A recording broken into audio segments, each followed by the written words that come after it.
Bien, bonjour à tous.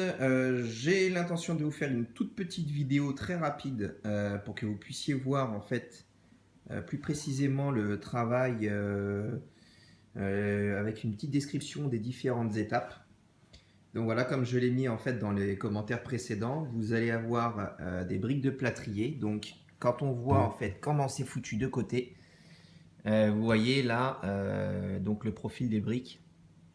Donc là on en voit deux. En fait la limite entre les deux elle se trouve ici.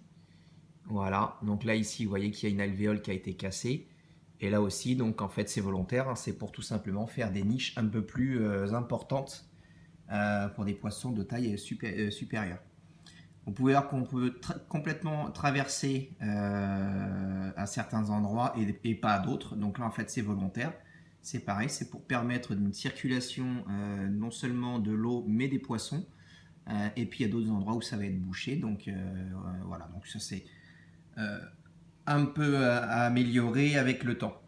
Quand je vous parlais de mettre les briques d'équerre, tout simplement, vous voyez ici, j'ai recollé avec de la mousse de polyuréthane donc un morceau de brique sur les autres.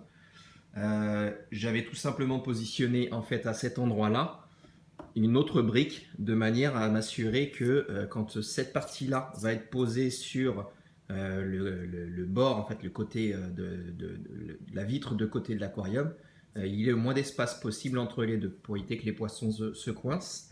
Donc là en fait il suffira, vous voyez, dans le profilé en profondeur, il suffira avec quand je mettrai la couche de ciment de faire quelque chose de bien droit et comme ça viendra épouser parfaitement la vitre.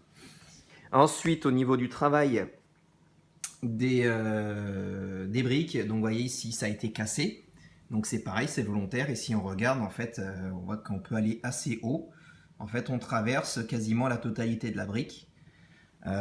J'ai fait une ouverture finalement qui va communiquer avec. Donc là, celle-ci, elle est assez grande et elle permet de rentrer à l'intérieur des briques et d'aller carrément ressortir ici sur le côté.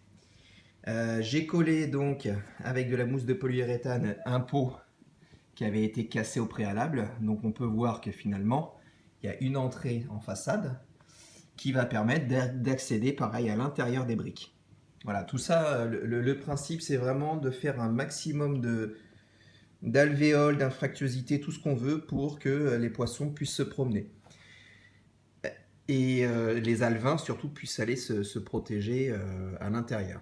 On peut voir qu'il y a certaines arêtes qui ne feront pas du tout naturelles au bout. Alors l'intérêt finalement, c'est que quand on va faire le ciment sur ces arêtes-là, on va pouvoir casser, comme ça a été fait ici sur un premier jet, on va pouvoir casser les arêtes de manière à ce que ça fasse quelque chose de beaucoup plus naturel.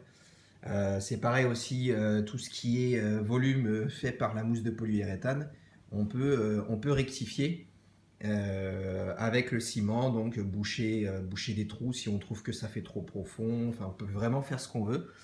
Là, vous voyez que j'ai fait un petit tunnel. Voilà. Donc là, ça va être particulièrement difficile en fait à enduire correctement, puisque vous imaginez bien que la partie supérieure de l'arche là, il va falloir réussir à mettre une couche régulière de ciment dans un premier temps, et ensuite une couche régulière, voire même deux, peut-être trois couches de résine de manière régulière aussi. Le but étant quand même de la résine, c'est de s'assurer que la mousse de polyuréthane ne soit pas en contact avec l'eau, étant donné qu'elle relargue des substances assez toxiques, pour les poissons tout du moins. Donc il faut s'assurer vraiment de quelque chose de très propre. Voilà, ici c'est pareil, vous voyez donc les alvéoles ont été cassées. Là, la brique complète, le bout qui est collé de l'autre côté, en fait, il provient de cet endroit-là. Ici, il y avait une alvéole supplémentaire.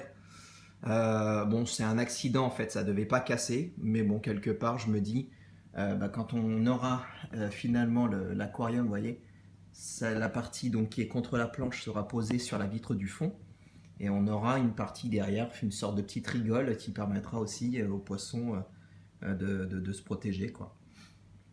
Voilà, donc en étapes, les différentes étapes finalement, c'est quoi? C'est la pose des 4 briques, les unes à côté des autres, donc 2 dans le sens de la longueur et 2 au-dessus, qui permet d'avoir une surface, donc ça fait 80 cm de large sur 42 haut. Ensuite, j'ai positionné quoi? J'ai fait tous mes trous. J'ai fait une première couche de mousse de polyuréthane dans laquelle j'ai inséré finalement ce pot. Ensuite, j'ai resculpté un petit peu. J'ai remis une deuxième couche et j'y ai collé cette brique-là. Et j'y ai collé en fait celle-ci aussi. Voilà. Donc là, c'est pareil. Quand c'est positionné dans ce sens-là, ça vous permet éventuellement de faire un réceptacle pour des plantes. Par exemple des anubias, enfin des plantes qui vont être un peu adaptées aux cyclidés. Voilà, le but étant d'avoir quand même un décor à terme qui ressemble quand même à quelque chose de plus ou moins naturel. Voilà, on a aussi ici la possibilité, vous voyez, il y a toujours des endroits où on va pouvoir creuser sur la mousse de polyuréthane des zones où on va pouvoir mettre des plantes. Le tout est d'avoir non seulement une zone rocheuse, mais d'avoir aussi des zones où on va pouvoir planter pouvoir fixer des plantes résistantes, quoi.